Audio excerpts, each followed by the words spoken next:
Hey guys, Frank Macaluso here from Garageaholic. Welcome to another episode of the E36 M54 build. I know I said that the radiator will be living in its final position for the rest of his life, but I lied. I'm moving it again. Why? Because I need a little bit more clearance for the electric fan, the accessories, plumbing, and I'm going to show you how to do it today on this next episode. Stay tuned.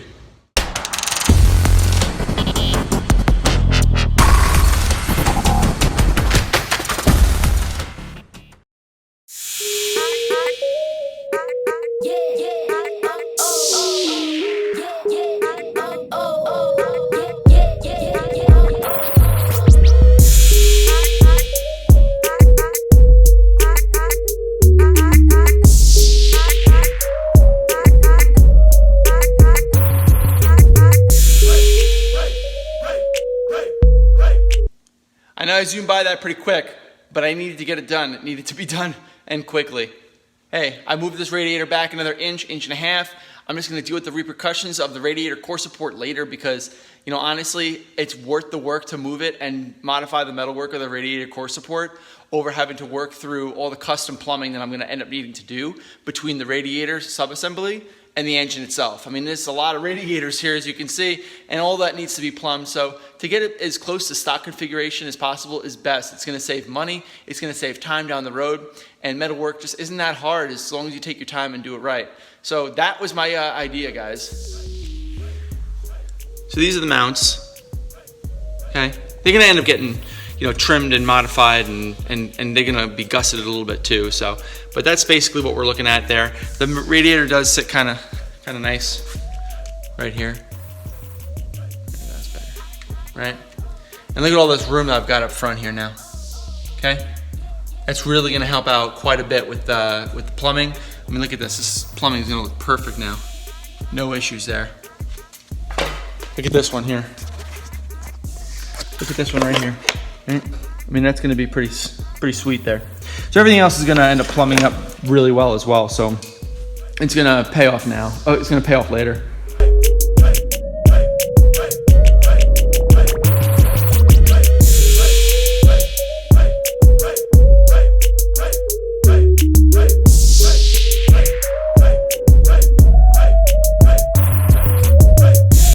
Hey guys, at the first shot at the hack up here of the front radiator core support, I realized that I moved the radiator too far forward, and just a simple hack up of this, or just cutting a couple of pieces out and getting it to fit, is not possible anymore. So what I'm going to do is I'm basically going to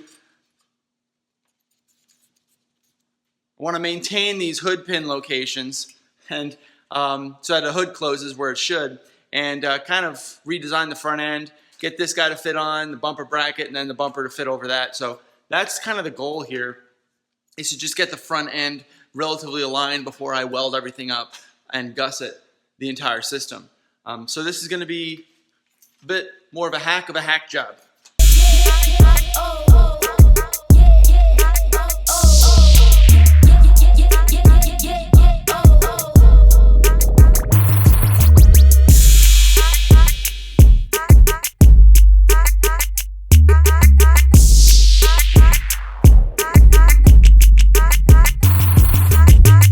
So the more layers of this onion that I peel back out of this front end modification started with moving the radiator or getting the radiator in, and then I had to widen the frame rails. Because of that, because I had to widen the frame rails, I had to modify the bumper bracket. Because of that, then I had to push the core support back, and because of that, now I have to cut the core support from this bracing structure here, or the grill mount, call it. So it's kind of like a snowball effect of what's occurring here. But I feel like I'm getting to the end of this, peeling the thread of this sweater, and I'm finally unraveling the whole entire story until I get to that point where, okay, everything that needs to be modified has been modified. Now I can start rebuilding up. And yes, I had everything in there. I had peeling an onion, I had pulling the thread from the sweater, and I had the snowball effect. Those three, I mean, come on, can't get any worse than that, right? Let's make some more progress.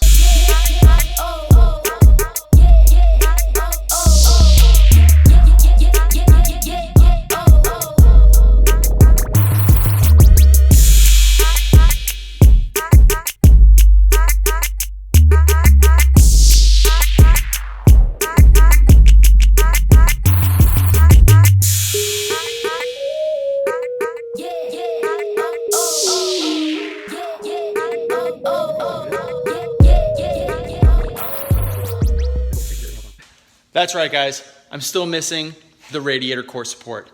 So what I confirmed just now is that I've aligned the grill, the bumper, the radiator, frame rails. I got clearance for hoses. I got clearance for the electric fan, which is going to be a drop-in now. All I need to do now is fabricate the core support, which is going to hold the headlights. It's going to tie the two fenders together. It's going to tie the grill to the fenders and to the core. So it's also going to hold the radiator in place. So all that is going to end up tying it all together. Now it's time to take care of the last piece of the puzzle. And what is that? That is the core support. The core support installs the headlights, installs the hood pins, and it connects it to the frame rails. I am probably just going to end up scrapping this, but I am going to be using some of the sheet metal in order to locate the headlights, and I'm just going to build out from there. Get this last piece of the puzzle going, and then all it is from here is welding.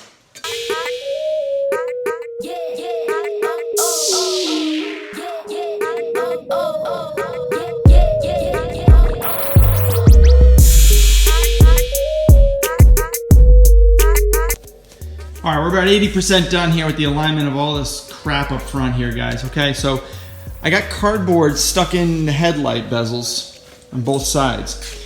Why? Because I have just this part mounted to this one anchor point on the fender. And I have the headlight mounted to that, and it's the only place that I have the headlight mounted for now. There's also a couple of mounts in the bottom. I gotta get to those and fabricate them, but I gotta start somewhere. So I put these spacers in here out of cardboard in order to effectively get the same gap line all around to align the headlights. And then I'm gonna connect this guy to this guy, tie in the radiator at that point, because as you can see here, let me move this out of the way. As you can see here, the radiator, it moves pretty freely, which is nice. That's what you want, you know? I see a little interference right there, so I gotta trim that. But other than that, everything's moving pretty nice. Everything's sitting nice. I gotta tie this guy in, right? So I'm probably gonna end up cutting a couple pieces out of that to tie that in, and then tie that into the frame somehow. So gotta make sure that everything's aligned before I start welding shit up, right? That's kind of how you're supposed to do this. So I will end up using this, you know, this black grommeting. It goes in here. That stuff will end up getting used on maybe even on under the headlight and stuff, just to cover any misalignment and gaps. And there will be some, right? Because I did modify the frame rails. This car was in a light front end accident in the past, so I'm kind of rectifying that as well. There's a lot going on here with this front end, so it's almost like a full-on redesign, but also keeping safety in mind to make sure that you know, airbag sensors and the proper structural stability is still maintained. So now that I moved the radiator forward another inch this morning, I can now put this stock E92 M30 radiator fan in here. It's 4 inches wide, so I needed to make a lot of room. Let's give it a quick test fit.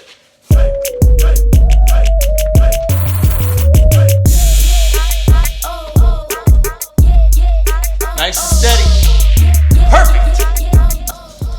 There is still clearance in there.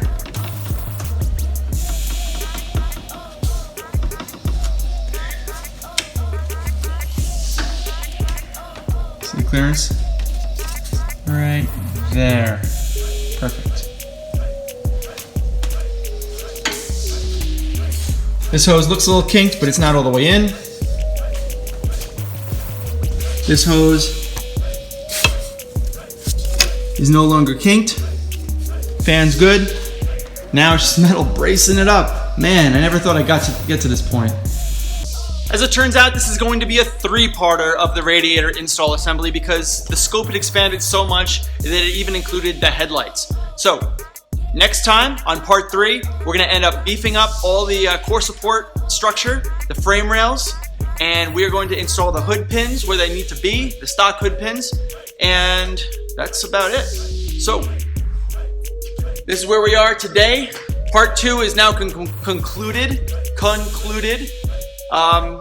Good day, and thanks a lot for watching. If you liked the video, please subscribe. Hit that button down there. Tell your friends about it. Like, comment. Let me know what you think, guys. This is gonna be a great station over the coming years, so I'm really excited to hear what you guys have to say. Tell me more, and take it easy. Later.